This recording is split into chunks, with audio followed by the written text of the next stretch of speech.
자, 한번 상상해 보세요.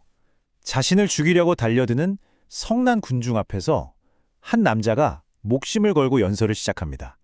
그런데 놀랍게도 그는 살아남아요. 어떻게 그게 가능했을까요? 오늘 바로 이 극적인 이야기 속에 숨겨진 정말 천재적인 소통 전략을 한번 들여다보겠습니다. 그래서 오늘 우리가 살펴볼 건 이거예요. 모든 게 시작된 어긋난 계획부터 시작해서요. 어떻게 예상치 못한 인물을 딱 내세워서 판을 뒤집는지, 또 듣는 사람의 마음에 사로잡는 간증의 기술은 뭔지, 그리고 정말 놀라운데 어떻게 끔찍한 고난이 오히려 자신을 성장시키는 자양분이 되는지, 이 5가지 흐름을 따라가 볼 겁니다. 자, 그럼 첫 번째 이야기부터 바로 시작해 볼까요?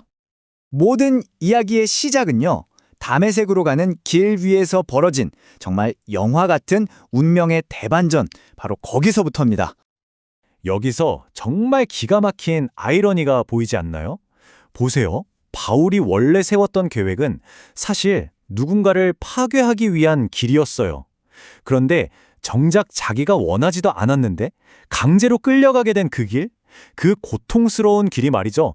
오히려 그가 진짜로 걸었어야 할 올바른 길이었다는 겁니다. 참 신기하죠? 이게 꼭 바울만의 이야기는 아닌 것 같아요. 우리 삶도 돌아보면 그렇잖아요. 정말 예상치도 못했고 너무 고통스러워서 피하고만 싶었던 어떤 사건이 나중에 알고 보니 나를 정말 필요한 곳으로 이끌어준 그런 운명적인 전환점이었던 경험. 다들 한 번쯤은 있지 않으세요?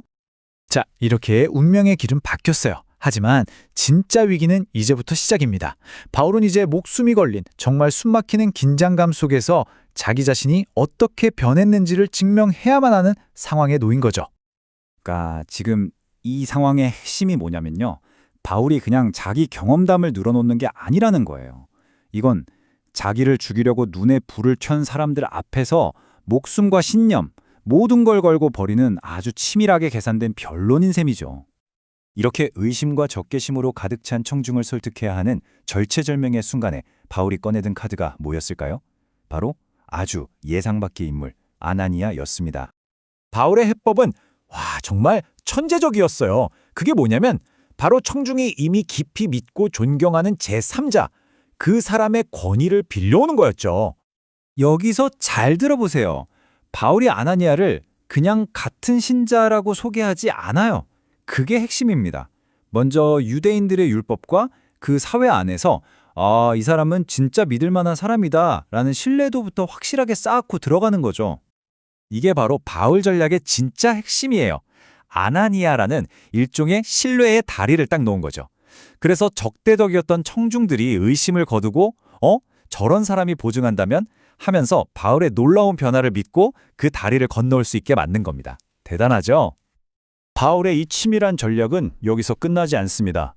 자기가 겪었던 그 신비한 체험을 설명할 때 단어 하나하나를 얼마나 신중하게 고르는지 한번 보세요. 이것도 정말 기가 막힙니다.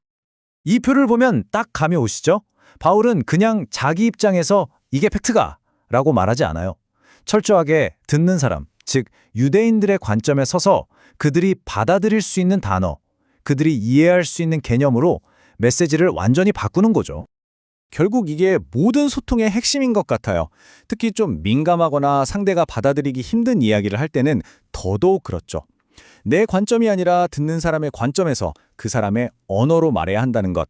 이게 정말 중요한 교훈입니다. 자, 이제 마지막 단계인데요.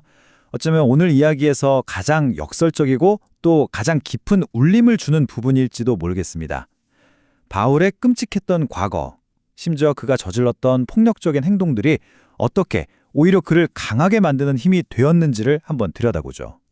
이 놀라운 변화를 설명하는 핵심 단어가 바로 자양분입니다. 식물이 자라려면 영양분이 필요하잖아요? 그것처럼 바울의 과거 상처와 잘못들이 그냥 사라져버린 게 아니라 오히려 앞으로 닥쳐올 더 큰 시련을 견뎌내게 해주는 그런 영양분이 되었다는 거죠. 이 흐름을 보세요. 정말 끔찍한 고통의 연결고리죠. 과거에 스데반이 돌에 맞아 죽는 걸 바로 눈앞에서 봤던 그 기억, 그 트라우마가 훗날 자기가 똑같이 돌에 맞는 순간 역설적이게도 그 고통을 견디게 하는 힘이 된 거예요. 나도 저렇게 죽을 수 있다는 걸 이미 겪어봤기 때문에 오히려 그걸 버텨낼 내성이 생긴 거죠. 그러니까 핵심은 이거예요. 그의 가장 아픈 과거가 그냥 지우고 싶은 약점이 아니었다는 것. 오히려 그를 다시 일어서게 만드는 단단한 발판, 그의 모든 인내의 기초가 된 겁니다. 정말 놀라운 반전이죠. 자, 오늘 이야기를 정리해볼까요? 결국 바울의 간증은 그냥 한 사람의 변화 이야기가 아니었어요. 이건 어떻게 말해야 하는가에 대한 완벽한 전략서나 다름없었죠. 상대가 신뢰하는 사람을 통해 내 신뢰를 얻고 내 언어가 아닌 상대의 언어로 말하고 심지어는 내 최악의 과거마저 강점으로 바꿔버리는 기술. 이 모든 걸 보면서 마지막으로 이런 질문을 던지고 싶습니다. 여러분 인생에서 지워버리고 싶을 만큼 가장 큰 약점이라고 생각했던 그 경험이 어쩌면 지금 당신을 가장 당신답게 만드는 가장 강력한 무기는 아닐까요?